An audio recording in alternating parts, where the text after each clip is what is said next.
बार गर्मी की छुट्टियों में आप होंगे तो कहीं गए नहीं होंगे, उम्मीद है घर पे रहकर पढ़ाई की होगी और एंजॉय भी किया होगा, है ना। अभी आप कोविड-19 के चलते स्कूल तो आ नहीं पा रहे हैं, तो हम क्या ऑनलाइन क्लासेस के माध्यम से पढ़ाई करेंगे। आज हम पढ़ेंगे पाठ 5 संज्ञा। संज्ञा आपने थर्ड में भी पढ़ा होगा। जैसा कि आप जानते हैं कि दुनिया में जितनी भी चीजें हमें दिखाई देती हैं सबका कोई ना कोई नाम होता है। आप अपने आसपास देखेंगे, कोई अलमीरा है, कोई चेयर है, कोई स्टूल है, बर्तन है, कटोरी, गिलास, आपकी मम्मी है, पापा है, बहन है। दुनिया में जितनी भी चीजें हमें दिखाई देती हैं उन सब का कोई ना कोई नाम होता है, और उन सभी नामों को हम क्या कहते हैं? संज्ञा। यानी जितनी भी चीजें हैं उन सभी का कोई ना कोई नाम है और वो सभी नाम संज्ञा कहते हैं। तो हमारी परिभाषा कैसे बनेगी? किसी प्राणी, वस्तु, स्थान या भाव के नाम को संज्ञा कहते हैं। प्राणी में आपके आ गए, पशु भी आ गए, पक्षी भी आ गए और मनुष्य आ गए, ठीक है।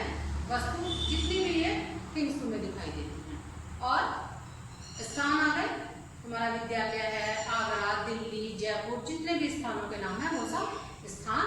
और भाव, भाव जिन्हें हम फील करते हैं, जिन्हें हम छू नहीं सकते, जिन्हें हम देख नहीं सकते, उन्हें हम भाव कहते हैं। तो इन सभी के नाम को किसी प्राणी, व्यक्ति, वस्तु, स्थान या भाव के नाम को हम संज्ञा कहते हैं। जैसा मैंने आपको समझाया, किसी प्राणी, वस्तु, स्थान अथवा भाव के नाम को संज्ञा कहते हैं। उदाहरण देखिए, गंगा, स्थान आगरा, वस्तु पुस्तक और भाव है खुशी। ठीक है, आप और भी कितने उदाहरण लिख सकते हैं। जितने आपको अपने आसपास चीजें दिखाई देती हैं, व्यक्ति दिखाई देते हैं, उन सभी के नाम संज्ञा है। तो उदाहरण में आप कोई भी उदाहरण लिख सकते हैं। संज्ञा के कितने भेद होते हैं? संज्ञा के 3 भेद होते हैं। व्यक्तिवाचक संज्ञा, जातिवाचक संज्ञा और भाववाचक संज्ञा। पहला हम पढ़ते हैं व्यक्तिवाचक संज्ञा। जिस संज्ञा शब्द से किसी विशेष प्राणी, वस्तु अथवा स्थान का बोध हो उसे व्यक्तिवाचक संज्ञा कहते हैं। उदाहरण है गंगा, कावेरी, यमुना आदि। ये नदियों के नाम है। गंगा आप जानते हैं नदी का नाम है, कावेरी भी नदी का नाम है, यमुना भी नदी का नाम है। जयपुर, आगरा, दिल्ली आदि नगरों के नाम। ये नगरों के नाम है, जगह के नाम है। रमेश, कनिका, रजत आदि ये व्यक्तियों के नाम है। जापान, रूस, चीन आदि देशों के नाम। सोमवार, मंगलवार, बुधवार आदि ये दिनों के नाम है, जिन्हें आप इंग्लिश में मंडे, ट्यूसडे, वेडनेसडे कहते हैं। ठीक है। अब इसमें विशेष क्या है कि व्यक्तिवाचक संज्ञा हमेशा एक वचन में। सबसे पहले आप समझिए, आप कैसे पहचानेंगे कि व्यक्तिवाचक संज्ञा, ठीक है, क्योंकि सभी के नाम संज्ञा होते हैं। अब आपको कैसे पता चलेगा कि ये व्यक्तिवाचक संज्ञा है? जब हम किसी का, वो स्थान हो सकता है, कोई चीज हो सकती है, कोई प्राणी हो सकता है, हम उसका नाम लेकर बोलते हैं तो वो व्यक्तिवाचक होता है। जैसे हम कहें महात्मा गांधी, महात्मा गांधी प्रसिद्ध संत थे, ठीक है, संत ही कहोगे ना उन्हें, महात्मा गांधी या स्वतंत्रता सेनानी थे। तो क्योंकि हमने स्वतंत्रता सेनानी तो बहुत है, हमने महात्मा गांधी का नाम दिया है, तो महात्मा गांधी क्या हुआ? व्यक्तिवाचक। अगर मैं कहती हूँ यह नीम का पेड़ है, तो नीम का पेड़ क्या हुआ? व्यक्तिवाचक संज्ञा, क्योंकि पेड़ बहुत सारे होते हैं लेकिन मैंने नाम दिया नीम का पेड़। आप सारे बैठे हैं, मैं एक का नाम लेती हूँ कनिका। कनिका क्या हुआ? व्यक्तिवाचक संज्ञा, क्योंकि मैंने ये नहीं कहा कि बच्चों किताब निकालो, मैंने कहा कनिका किताब निकालो, तो कनिका क्या हुई? व्यक्तिवाचक संज्ञा। समझ में आया आप सबको? ठीक है। दूसरा है, और एक बात और याद रखना कि व्यक्तिवाचक संज्ञा हमेशा एक वचन में हो, ये बहुवचन में कभी नहीं, ठीक है। दूसरा है जातिवाचक संज्ञा। जातिवाचक संज्ञा जो संज्ञा शब्द किसी वस्तु अथवा प्राणी की संपूर्ण जाति का बोध कराते हैं उन्हें जातिवाचक संज्ञा। उदाहरण है लड़की, अध्यापक, गायक, किसान आदि। सबसे पहले आप ये समझिए कि आप कैसे पहचानेंगे कि जातिवाचक संज्ञा। जब हम किसी का नाम नहीं लेते, किसी भी चीज का, किसी प्राणी का, वस्तु का, स्थान का हम नाम नहीं लेते, हम उसे किसी खास नाम से ना संबोधित करके उसकी पूरी जाति का हमें पता चलता हो। जैसे हम कहें वहां पेड़ लगे, हमने नहीं कहा कि वहां जामुन के पेड़ लगे हैं, आम के पेड़ लगे हैं, किसी खास पेड़ का हमने नाम नहीं लिया, हमने कहा वहां पेड़ लगे हैं। पेड़ कोई भी हो सकता है और पेड़ की वो पूरी जाति बता रहे हैं, तो क्या होगा यहाँ जातिवाचक संज्ञा। ठीक है, गाय घास चल रही है, ठीक है, अब गाय घास चल रही है तो हमने नहीं कहा कि कामधेनु घास चल रही है, ठीक है, या जो जिनके यहाँ पर गाय रहती है उन्हें पता होगा कि लोग गायों का भी नाम रख लेते हैं, ठीक है, तो गाय कोई भी गाय हो सकती है। वहां पर कुर्सी रखी है, कोई भी कुर्सी हो सकती है, हमने किसी खास कुर्सी के लिए नहीं कहा कि ये कुर्सी रखी है। तो जब हम कोई ऐसी बात करते हैं, कोई ऐसा वाक्य कहते हैं जिससे उसकी संपूर्ण जाति का पता चले, तो वहां क्या होता है, जातिवाचक संज्ञा होती है। उदाहरण देखिए, जैसे लड़की कोई भी हो सकती है, किसी लड़की का हमने नाम नहीं दिया। अध्यापक, किसी भी अध्यापक के बारे में बात हो सकती है, हमने नहीं कहा निशा मैम, हमने नहीं कहा संजना मैम, ठीक है, तो कोई भी अध्यापक हो सकते हैं, तो इसमें अध्यापक की पूरी जाति का पता चलता है। गाय से किसी विशेष गाय का बोध नहीं होता, और किसान भी अनेक होते हैं, हमने नहीं कहा रामलाल किसान, हमने कहा किसान मेहनती होते हैं, तो वो सारे किसान हो सकते हैं, कोई भी किसान हो सकता है, किसानों की पूरी संपूर्ण जाति, उसमें सारे किसान आते हैं, पेड़ सारे पेड़ आते हैं, घोड़ा सारे घोड़े, कोई भी घोड़ा हो सकता है, ठीक है, समझ में आ गया। जब हम किसी का नाम नहीं लेते, उससे हमें उसकी पूरी जाति का पता चलता है, तो वहां पर जातिवाचक संज्ञा होती है। इसमें विशेष क्या है, द्रव, धातुओं, समुदायों अथवा समूहों का बोध कराने वाले शब्द भी जातिवाचक संज्ञा के अंतर्गत आते हैं। देखिए, द्रव क्या हुआ आपके, लिक्विड, दूध, पानी, डीजल, तेल आदि ये द्रव के नाम, द्रव हम कहते हैं लिक्विड, ठीक है, तो ये सब जातिवाचक में आते हैं। धातु हो गई आपकी लोहा, चांदी, सोना, पीतल आदि धातुओं के नाम। और ये समुदाय या समूह हो गए आपके भीड़, जनता, पुलिस, सेना, कक्षा आदि समुदायों या समूहों के नाम। अब हम कहें कक्षा 4, अब कक्षा 4 में आपके सारे सेक्शन आ गए, हमने ये नहीं कहा कि कक्षा 4A, हमने कहा कक्षा 4, आपके सारे सेक्शन आ गए, तो क्या हुआ कक्षा 4 जातिवाचक, ठीक है। अगर हम कहेंगे कक्षा 4A तो वो होगा व्यक्तिवाचक, लेकिन हमने सिर्फ कक्षा 4 कहा तो वो जातिवाचक होगा। तो ध्यान रखिएगा कि जब हमें किसी भी प्राणी या स्थान या किसी वस्तु के पूरी जाति का बोध हो, तो वहां पर जातिवाचक संज्ञा होती है। तीसरी है हमारी भाववाचक संज्ञा। जिस संज्ञा शब्द से किसी व्यक्ति अथवा वस्तु के गुण, दोष, दशा, भाव अथवा अवस्था आदि का पता चलता है, उसे भाववाचक संज्ञा कहते हैं। जैसे सुंदरता, प्रेम, दया, बचपन, खुशी, कष्ट, क्षण आदि। सबसे पहले तो आप ये सुनिए, ये समझना पड़ेगा आपको कि भाव किसे कहते हैं। भाव जिन्हें हम देख नहीं सकते, हम छू नहीं सकते, जिन्हें हम सिर्फ महसूस कर सकते हैं, ठीक है, जिन्हें हम फील करते हैं, उन्हें भाव कहते हैं, ठीक है। इन्हें देखा नहीं जा सकता और ना ही इन्हें स्पर्श माने छूना, ना ही इन्हें स्पर्श किया जा सकता है, इन्हें केवल अनुभव किया जा सकता है, इन्हें केवल फील किया जा सकता है। अब जैसे देखिए गर्मी आपको फील होगी, आपको गर्मी लगना शुरू होगी तो फील होगी, ऐसा तो है नहीं कि आपको गर्मी दिखाई देती है या आप छू सकते हैं, ये गर्मी है, इसको छू लिया तो मुझे गर्मी लगती है, ऐसा कभी नहीं होता ना। बिल्कुल ऐसे ही जैसे सुंदरता, आप फील करते हैं कि सामने वाला इंसान सुंदर है, ठीक है, क्या आप उसे छू सकते हैं, आप फील करते हैं कि ये सुंदर है। तो जो चीजें जो भाव जो हमारे अंदर फीलिंग्स होती है, उन्हें हम क्या कहते हैं, भाव। तो ये भाववाचक संज्ञा होती है। और इसमें विशेष है, भाववाचक संज्ञा बहुवचन में आने पर जातिवाचक संज्ञा का रूप धारण कर लेती है, ठीक है।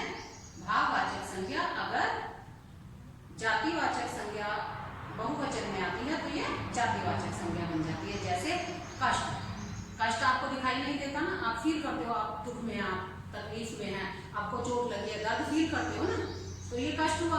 अब ये कष्ट आप फील कर रहे हैं, आपको दिखाई नहीं दे रहा, आप छू नहीं पा रहे हो उसको। अगर इसको बहुवचन में कर देंगे कष्टों, तो ये जातिवाचक संज्ञा हो जाएगी, ठीक है, तब ये भाववाचक नहीं रहेगी। कष्टों जातिवाचक हो गया। पूरे कष्ट कोई भी हो सकता है, आपको चोट लग सकती है, आपको किसी और वजह से कोई तकलीफ हो सकती है, वो किसी भी तरह का कष्ट हो सकता है, तो वो क्या हो गया, जातिवाचक संज्ञा। ठीक है, इतना समझ में आया। और दूसरा इसका विशेष है, जातिवाचक संज्ञाओं, विशेषणों तथा क्रियाओं से भी भाववाचक संज्ञाएं बनाई जा सकती हैं। देखिए जैसे मित्र, अब हमने आपके मित्र का नाम ले लिया, कोई भी मित्र हो सकता है आपका एक कुछ, ठीक है। मित्र से भाववाचक संज्ञा बनानी हो तो मित्र को जातिवाचक संज्ञा होगा ना, क्योंकि किसी मित्र का नाम नहीं है। अब मित्र से आपको दे दिया जाए कि भाववाचक संज्ञा बनाइए, आप क्या बनाएंगे, मित्र का, क्योंकि मित्र का एक भाव है, दोस्ती का एक भाव है, ठीक है, उसको आप फील करते हैं सिर्फ, आप उसको देख नहीं सकते हैं, तो मित्रता ये भाववाचक संज्ञा बन गई। चालाक ये विशेषण हुआ, या लड़की चालाक है, ठीक है, ये विशेषण हुआ, तो इससे भी आप भाववाचक संज्ञा बनाएंगे। तो चालाकी, कमाना ये क्रिया हुई, आप कमाते हैं, कोई काम करते हैं, कुछ भी काम करते हैं, ठीक है, तो वो कमाना क्रिया हुआ, तो क्रिया से भी जब आप भाववाचक संज्ञा बनाएंगे तो कमाएंगे, ठीक है। इसका अब है आपका याद रखने योग्य बिंदु।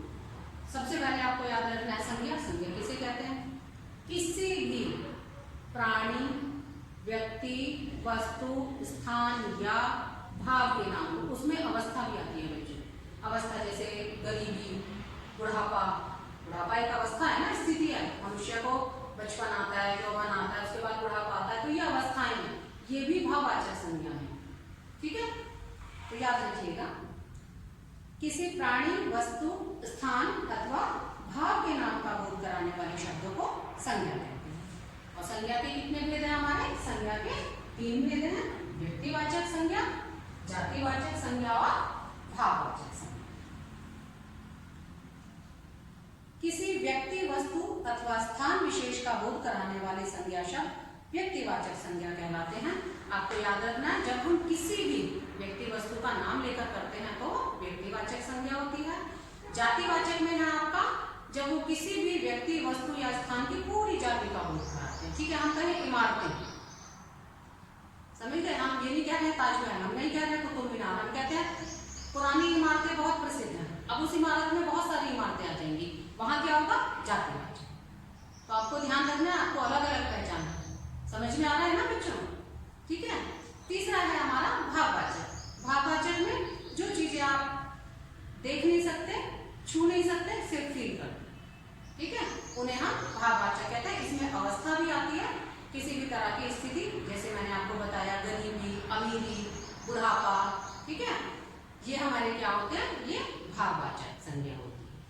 हमारे व्यक्तिवाचक हमेशा एक वचन में होता है, क्योंकि वो हम किसी एक खास का नाम लेते हैं, वो कोई नदी हो सकती है, कोई दिन हो सकता है, कोई महीना हो सकता है, ठीक है, तो वो व्यक्तिवाचक। जातिवाचक में हम संपूर्ण जाति का बोध कराते हैं, भाववाचक में जिन्हें हम फील करते हैं, जिन्हें हम छू नहीं सकते और जिन्हें हम देख नहीं सकते, ठीक है। ऐसा तो नहीं होता हम कहें बुढ़ापा या व्यक्ति या बूढ़ा है, ठीक है, ये तो नहीं है कि बुढ़ापा आया दौड़कर इंसान को लग गया, वो सिर्फ हम फील करते हैं कि ये इंसान देखकर हमें पता चल जाता है, हमें फील हो जाता है कि ये बूढ़ा इंसान।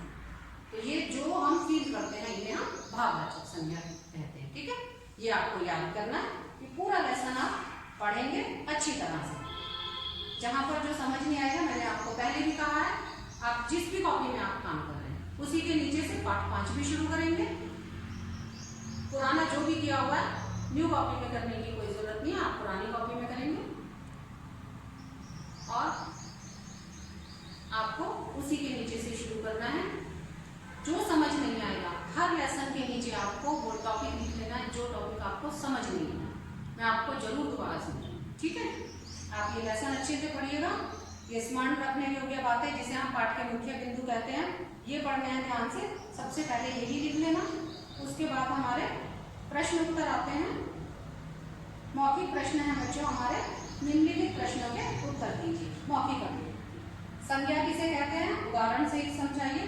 अब आप इन्हें बिल्कुल आराम से लिख सकते हैं, किसी व्यक्ति, वस्तु, स्थान या भाव के नाम को संज्ञा कहते हैं, ठीक है। उदाहरण में आप कोई भी नाम लिखिए, कोई भी, दुनिया में जितनी चीजें सबका कोई ना कोई नाम है और सारे नाम संज्ञा है, ये बात याद रखना, ठीक है। तो उदाहरण में कुछ भी लिखिए, आपके आसपास कितनी चीजें किसी भी चीज का नाम लिखिए। दूसरा प्रश्न है व्यक्तिवाचक संज्ञा के 3 उदाहरण बताइए।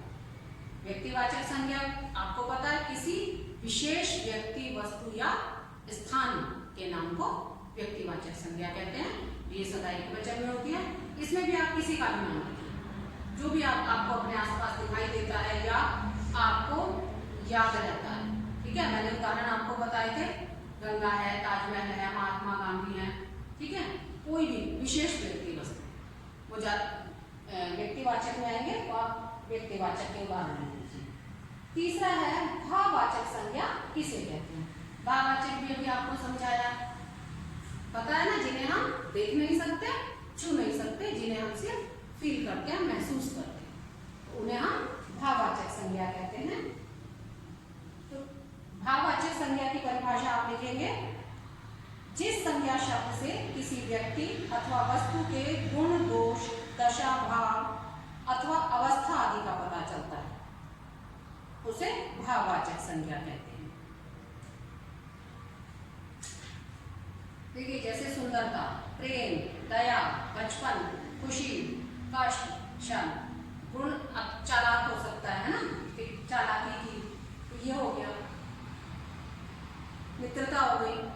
आप बस इतना याद रखेंगे कि जिन्हें आप सिर्फ महसूस करते हैं वो भाववाचक संज्ञा। ठीक है, और किसी अवस्था और दशा भी उसी में, गरीबी, अमीरी, ये सब इसी के उदाहरण हैं। ठीक है चिल्ड्रन, हमारा पार्ट 5 संज्ञा समाप्त हो गया। आपको समझ में आया होगा।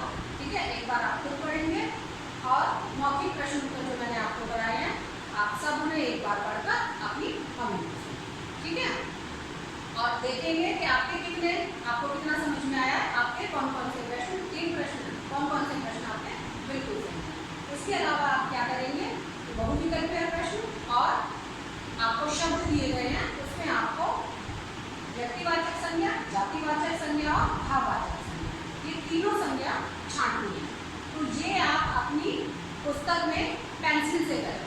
ठीक है, जब मैं आपको करवाऊंगी तब आप देखेंगे कि आपके कितने संज्ञाएं ठीक निकली, आपने कौन कौन सी संज्ञा ठीक छांटी है, व्यक्तिवाचक, जातिवाचक, भाववाचक। उससे आपको पता भी चल जाएगा कि आपको कितना समझना है। ठीक है, ये आपको करना है। और मौखिक प्रश्न उत्तर ये मैं आपको वीडियो के साथ PDF में भेजूंगी। बच्चों, आपको पार्ट 5 संज्ञा न्यू पेज से शुरू करना है। ठीक है, मौखिक प्रश्न उत्तर आप वीडियो के साथ में PDF भेजूंगी, उसमें से आप प्रश्न उत्तर कर लेना। मौखिक प्रश्न उत्तर सारा फिंगर स्पेस के साथ सुंदर सुंदर राइटिंग में